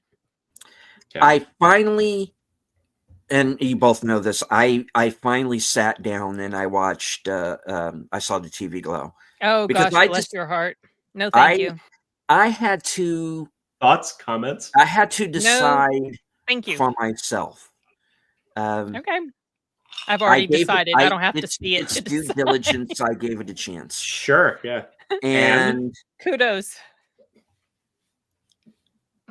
I looked at it as a movie that was presenting a message to a certain select group of people, and I am not a part of that group. but you don't have to be. I'm not a part of like No. Dallas Buyers Club, but I thought that movie was excellent. No, but that was the problem here, is there was a disconnect. Mm. I get what it was going for. I understood the allegory, which you figure that out pretty early on. I think even if yeah, he had no idea. I had no idea. Later. I had to go on like, Reddit. what is going on? Yeah, right. Yeah. There's a point in the movie where it's, if you don't get it by that point in the movie, and I think, Paul, I think you know what scene I mean. I'm in that camp. Yeah. No, I know. I had to go on Reddit after to figure it all out. He's walking around wearing a dress, Paul. I didn't catch that. I was so bored in that movie that the guy is literally standing in a closet wearing a dress. Attention to detail, zero. Like, I was so bored by that point. You know, it that's the point in the movie where it pretty much hits you over the head with, this is what we're doing. This is what the movie is about. I thought they were just like awkward kids. They're that, like, well, not all cross-dressers are even trans. That's the thing. Right. Well, but the way the movie was marketed, it was like for the Stranger Things crowd. Yeah. And it's not. That's what I thought. It's not. It's not. It's. I can see the David Lynch comparisons, because there are some scenes in that visually, are like straight out of his playbook, visually and pacing wise. So I was fine with that. There's a monologue that the girl has late in the film, which I think is the best scene in the whole movie, where she's talking about hiring the guy to bury her alive. That's a good scene. I just didn't understand what the hell she was getting at with the burying alive thing. Yeah, that's another thing that's a problem, is that they are obsessed with this TV show. And he goes back later and watches it and realizes, oh, it was just this cheesy kid show. But it wasn't being depicted at the beginning of the film as a cheesy kid show. It looked very much like Buffy the Vampire Slayer. Even the same lettering and everything in the credits. You know, so it's like, okay, well then, if it was just a cheesy kid show, what were you obsessing over before? Sure, yeah. What were you watching? Right. You see, again, there's that disconnect. What the fuck was that final scene? What was that? Where he's just walking back. He has this whole freak out. And he goes into the bathroom, and he's got the box cutter. And at that point, I thought he was going to do himself in. Yeah. But he has that whole thing where, he opens up and he's got, and the only thing that was going through my head was that Neil Diamond song, "Turn on Your Heart Light." And I'm like, oh, no. Right. And then he walks out. I'm sorry about that. I'm sorry. Yeah. Nobody's fucking looking at you, kid. I mean, I thought it was just like, I don't know, kids with autism or something. Because like the whole, I don't know. Anyway, I don't want to get myself into any more trouble, because now my review of that movie is about to reach the highest number of views of any video on my entire channel. And probably the highest number of dislikes too. I saw you were getting a lot of hate on there. Ratioed to hell. I still stand by the fact that this movie has no plot and no character development. And I need a more direct message. That's my chief issue with it, is there's no character development. Who is his mother? And they get Danielle Deadweiler, who's good in the film, but she's in like 2 or 3 scenes and she's gone. Right. Oh, I recently saw her in Carry On. Yeah. First movie I ever paid attention to her. That was a fun film. It's on Netflix. That was a fun film. Right. I agree. I call it discount Die Hard, but it works. Yeah, it works for me. I might even like it a little bit better than Die Hard, to be honest. I mean, it was fun. It was. It was funny fun because I guess last week I flew, and when I was going through TSA, you thinking about that movie? No, I was like asking the TSA agents if they saw it. And they're like, yeah, we just saw it. I bet they did. Yeah. Sorry, deleted. We derailed that one. But you mentioned that name was, I was like, I've seen her. I just recently saw her. Yeah. It's a fun movie. It's a fun movie. Check it out. I did a review for it. I just need to. So you have Danielle Deadweiler. I says, do more scenes with her and him. Why not? Go deeper into that relationship. You set it up. Go for it. Yeah. Fred Durst is in the movie as who's his stepfather, I guess. Right. What was up with him? He just you never find out. They're very much at arm's length with one another. And what does the mother see in him? What is their relationship? We don't get that. Nothing. Okay, why does he rat her out later? I don't get it. Why does he make that leap? My problem with it is not my problem is not the trans allegory. I get it. That's not my problem with it at all. That's not my problem with it either. My problem with it is that it's a movie that's all set up and no payoff. Yep. The direction and acting are abysmal, because if you're going for that allegory, at least even just present it visually and be more obvious about it. You can't be all nuance and then expect people to get it without having read into it. But for me, it was the lack of. The plot was completely nonsensical. There was no arc to it, no beginning, middle, end, nothing, and then there again, no character development whatsoever.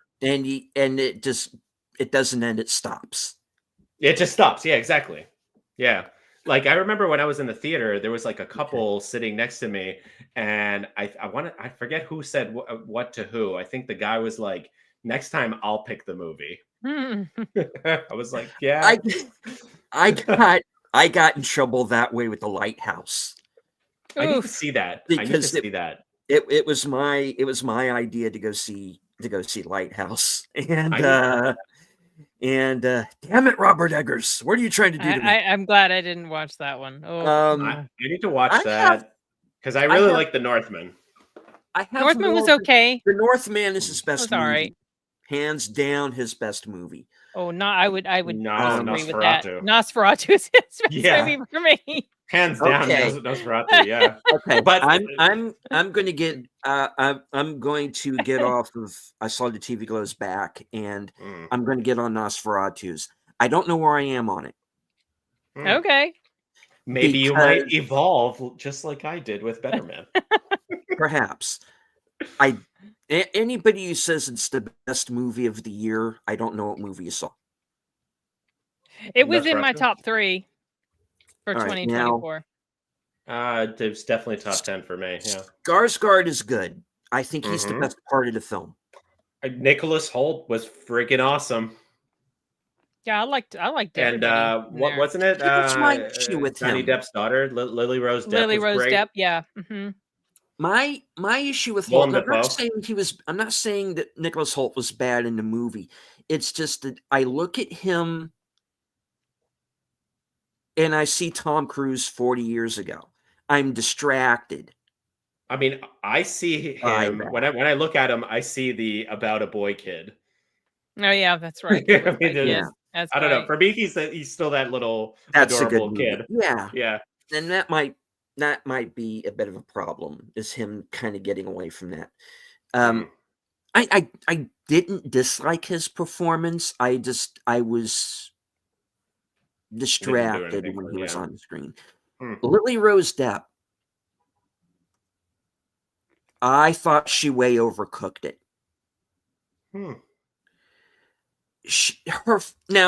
Now her father is very good at playing these over-the-top characters, but he is able to temper that because he's been doing this for 40 years.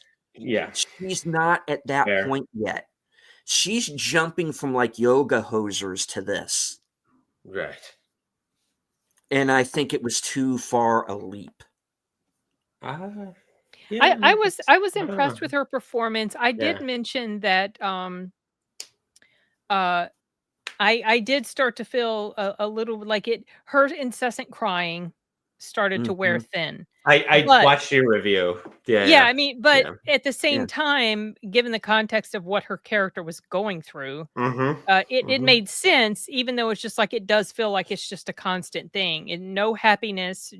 Everything is doom and gloom, but she's all messed up too. Like so that and there were parts where well, when I watched it on the big screen and there's like that scene with her husband and she's like having this seizure type thing that's happening while she's ranting and raving.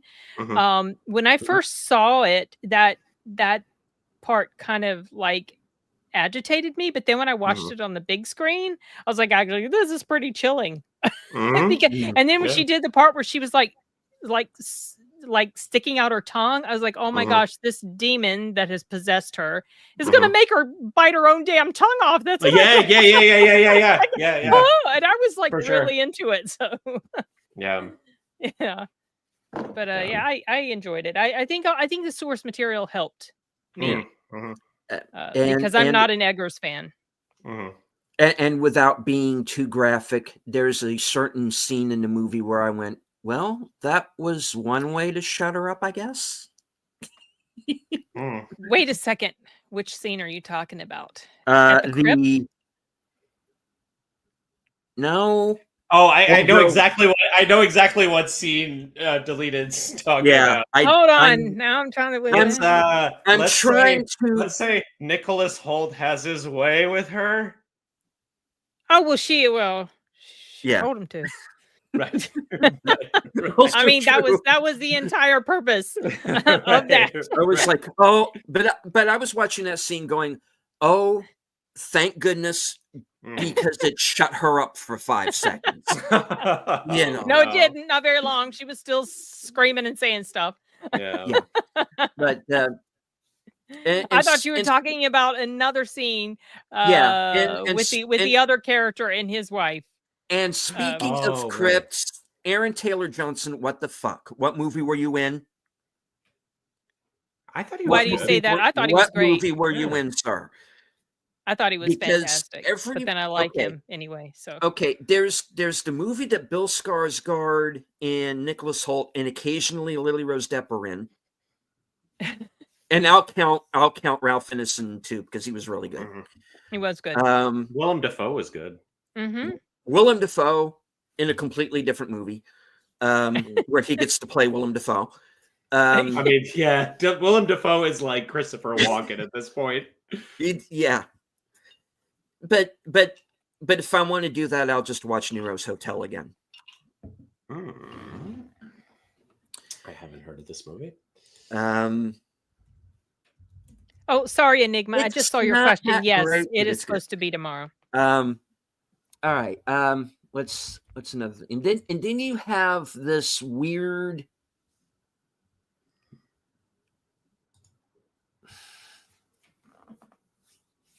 Aaron Taylor Johnson came off to me like he was trying to do like a silent movie performance in a sound movie.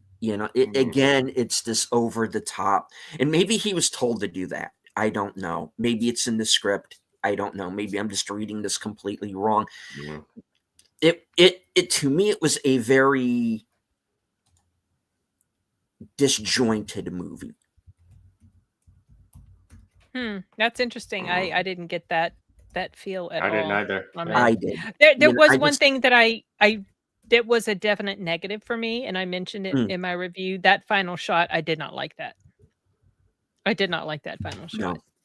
That took me right out of the moment of what had just happened. I think they should have ended it with that shot of Willem Dafoe's face in the mirror. That's where it should have ended. Oh, okay. Yeah, I could see that too. Yeah. But other than that, I and you mentioned really, that in really your liked review, this one. though. I did mention it. Yeah. I'm looking forward to seeing it again with my daughter. Like I said, one of the things that might change my mind, because I guess I went into it expecting more of a remake of the 22 version, the more now version with Max Schreck. I think I was expecting it to be more like that. This is really in tone and in pacing closer to Herzog, and I haven't seen that movie since I was a little kid. So what I'm thinking is maybe I need to go back and watch that movie again, and maybe that might help me see this movie with new eyes, and maybe it might go up in my estimation. I'm not completely running it down. Like I said, Skarsgård's really good. Nicholas Hoult is good. The production design is fucking amazing. Oh my gosh, the sound and the visual cinematography. It's really good. Oh my goodness gracious. The cinematography is the same guy who did The Lighthouse, and he got nominated for that. You know, might get nominated again for this, for all I know. Yeah, I mean, it was visually stunning. Technically, I have no issues with the movie. I'm just saying.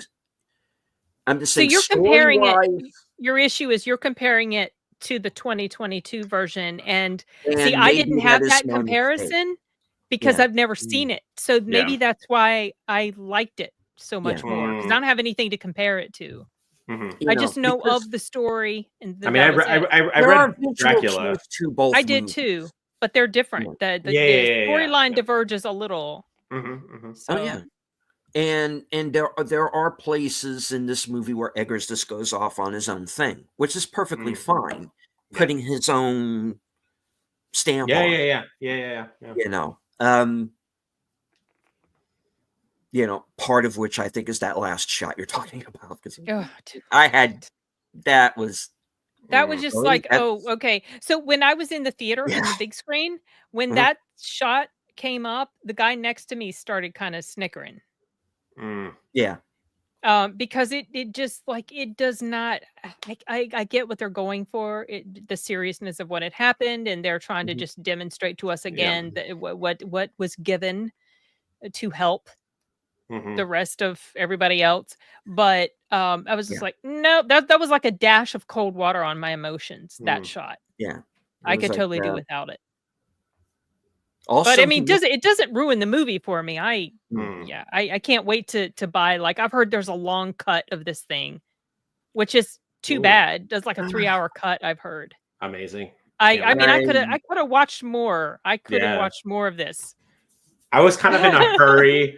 I was in a hurry for it to end because so you could get to the next movie. A Complete Unknown was already started, so I missed the first like 5 or 10 minutes of A Complete Unknown. Oh, you're playing it too close. I know, it was too close. Yeah. But yeah, next time. All right.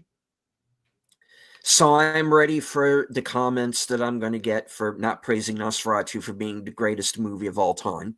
I don't know. I don't think I think our crowd is going to be okay with that. I'm also waiting for people to come across this who are. I saw a TV Glow, the TV Glow fans to run me down. But do a review on your channel and see what happens. You might gain 1,000 subs just from that. Maybe. We'll see. Oh, by the way,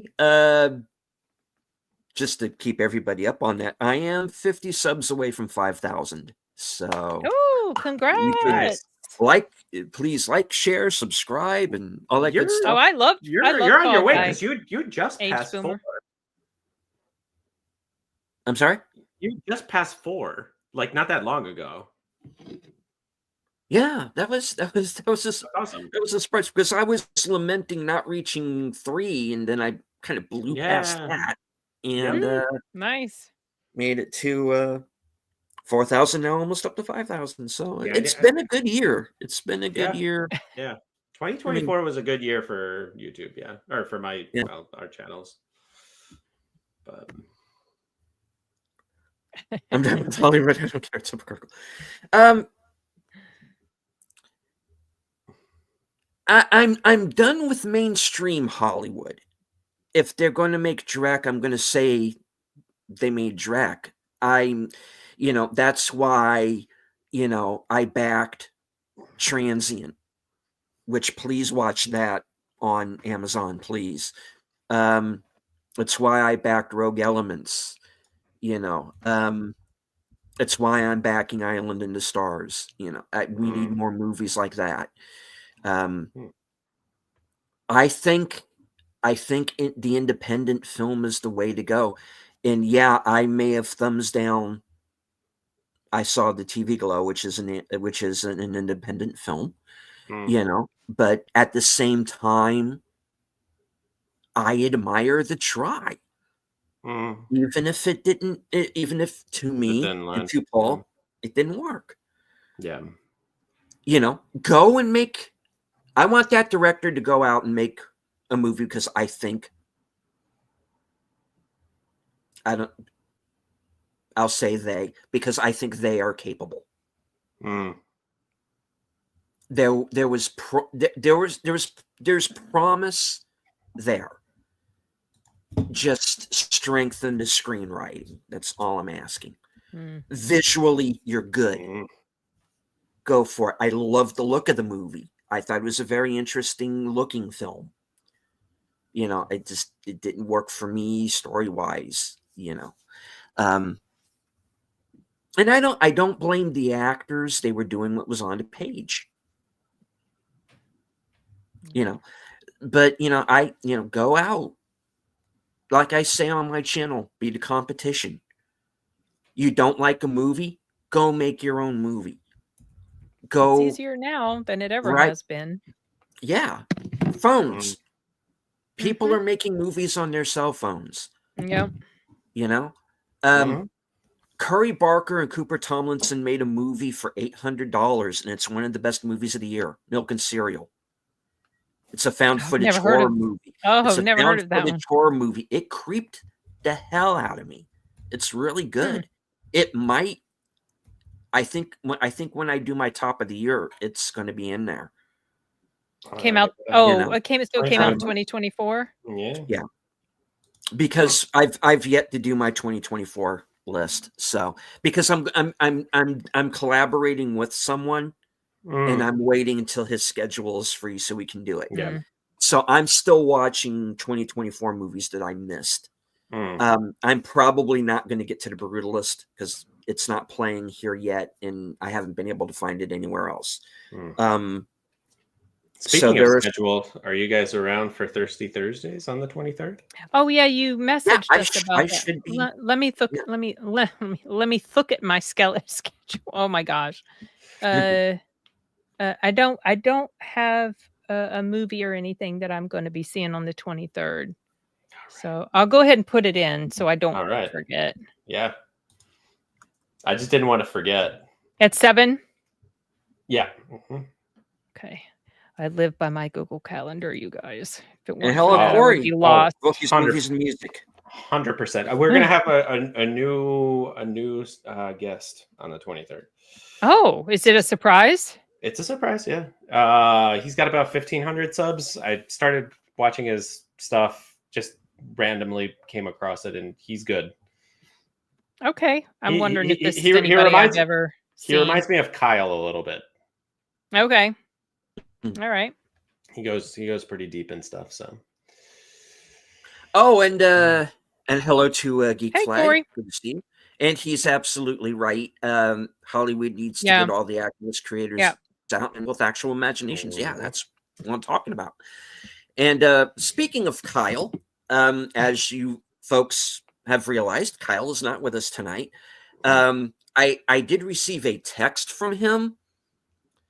He is currently on a bus that will explode if it goes below 50 miles per hour. Okay. And Like what? he has been asked to assist in disarming the device. Oh, I can't wait to see the And movie. He had to, and he has to shut off his cell phone now because it could activate. I can't wait for him to edit because I sat down with him for 3 hours around a fire talking movies. Oh yeah, that's right. Yeah, when I visited Texas. Yeah, so I can't wait for him to edit that stuff. Mhm. Right. Yeah, looking forward to that. Conversation, yeah. Okay. Enigma says he can't believe me. Uh-oh. What'd I do? What was it? Oh, was it because of the what was that about? Oh, I think it's because you haven't got your list done yet. Because he said Sin worked so hard to get hers done. I'm assuming that's what you're talking about, like the end of year list. Mm-hmm. Oh. I was scrambling to get those done. I tell you, it's going to be harder for me to do my worst list this year because half of the movies I've seen could be on that list. Yeah, my worst list outnumbered my favorite list, and I could have added more to it. Yeah. But I'm super excited about 2025. There were so many, and there were more I could have added to it, but I got tired of just putting it all together. There's a lot of stuff that I think it's going to be, I hope it's going to be good this year. Yeah. All right.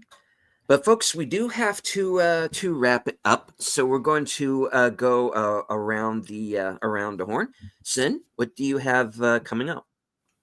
I've got 3 reviews I need to edit. One for Carry On, no, maybe 4. One for Better Man, and then there were some others. Oh, The Last Showgirl, which I watched a screener for, and also Filthy Animals. And tomorrow, we're supposed to be having a live stream on Sound Booth Theater, and also I'll be streaming it to my channel. We're going to be reviewing 3 movies: Bad Santa, the 1977 Hobbit, and Fire and Ice, the 1983 movie. I think it was 1983. I say we're supposed to be because I'm a little unsure. There's some traveling going on. There's multiple people that would be on the live stream are all converging on Jeff's house. So I don't know, are they all going to live stream in the same room? Are they going to be traveling when the live stream is happening? Is it only going to be Jeff? I have no clue. Is this your channel? I'm going to stream it to my channel, but it's also on Sound Booth Theater. Gotcha. It's our movie. We do a monthly movie discussion called The Cinema. So, yeah. So that's what I've got coming up. Nice. Okay. Paul. I need to go deep on Nosferatu, and I really want to actually review A Complete Unknown. And then I don't know if I'm going to be doing anything more on Landman. I guess maybe for the end of the season. But there's Thirsty Thursdays coming up on the 23rd, 7 p.m. Eastern. Right on. Yeah. Okay. And hello to Nate once again, and thank you for the $5 super chat.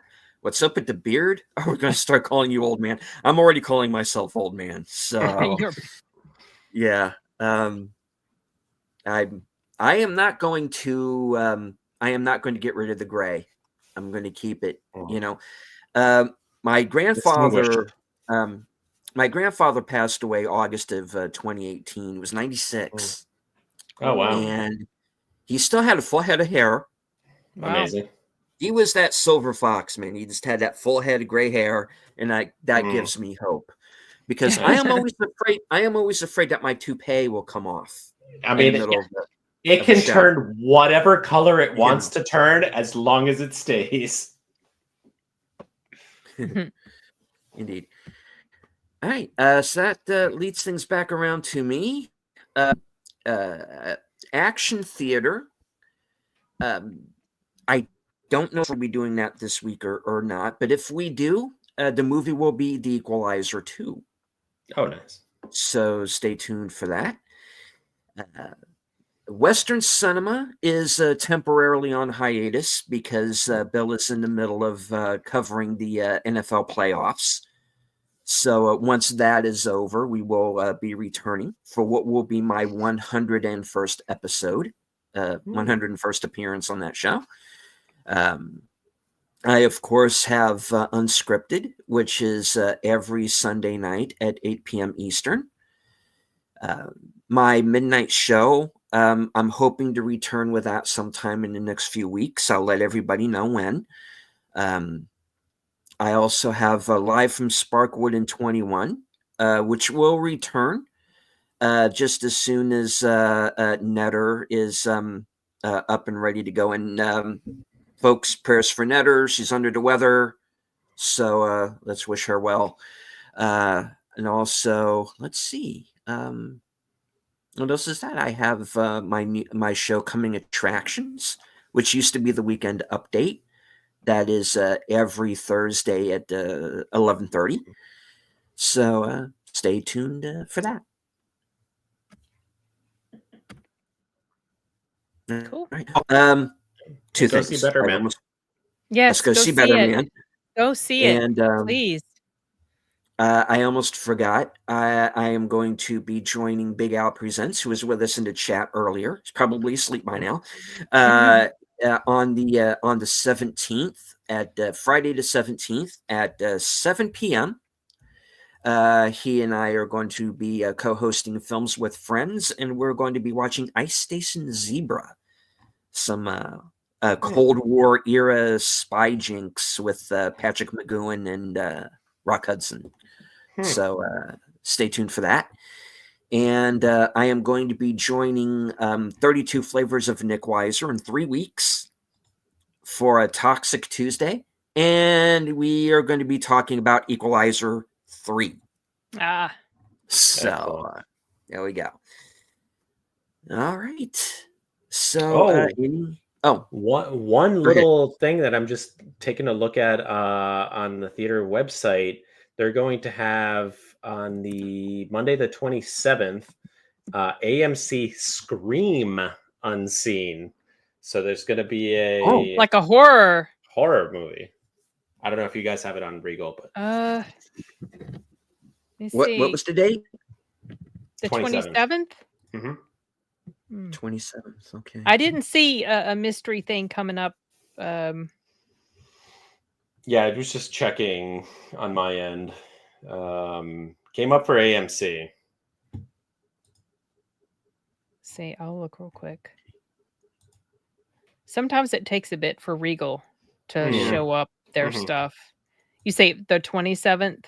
The Monday, yeah. Okay, so it's not showing up yet. Okay. But it might eventually. Keep it on the radar, I guess. Yeah. Oh, I'm curious what that might be. Yeah, I know. That's right up your alley. I'm going to go see an advanced screener of Wolfman next week. So nice. Let me know how it is.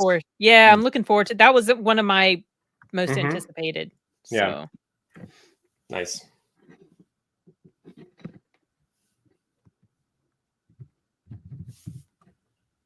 I'm still looking. I know. Deleted. What's up? It's taking forever. Damn it. Okay. Any last words before we wrap it up? Can't think of anything. San Diego. Yeah. All righty. Like we said, go see Better Man. This was one of the big surprises. Yep. All right. The Life and Times of Robbie Williams. Robbie Williams. As a monkey. As a monkey. An adorable monkey, even though he was an asshole a lot of times. And very, very honest. Yes. Indeed. Yep. All right. I would like to thank everyone who joined us on X. I can't see you, but I know that you're there. We have at present 68 people watching. So thank you all very much for joining us. Everybody in the live chat, hit the like, share out the stream. If you are new to any of our channels and Kyle's channel as well, please Too subscribe. bad he couldn't have been here. I would have. I would have. Would have been cool to see what he had. To this. Yeah. Wonder if he knows who Robbie Williams is. I think he might have been watching because when I texted him, he's like, "Yeah, I'll tune in." Okay. All right. Checking out the 27th real quick. Yeah, I was looking. There's nothing there yet. No, nothing there. I mean, I have an AMC I could Yeah. go to, but I don't like Okay. to go to that one because it's not in the best area. No. But all right. So, we're going to wrap it up. Thank you all very much for joining us. And as I always say at the end of every show, from HQ and all points, north, south, east, west, and beyond, good night, take care, stay strong, be safe and healthy, because this is how we win. Bye, everybody. hey.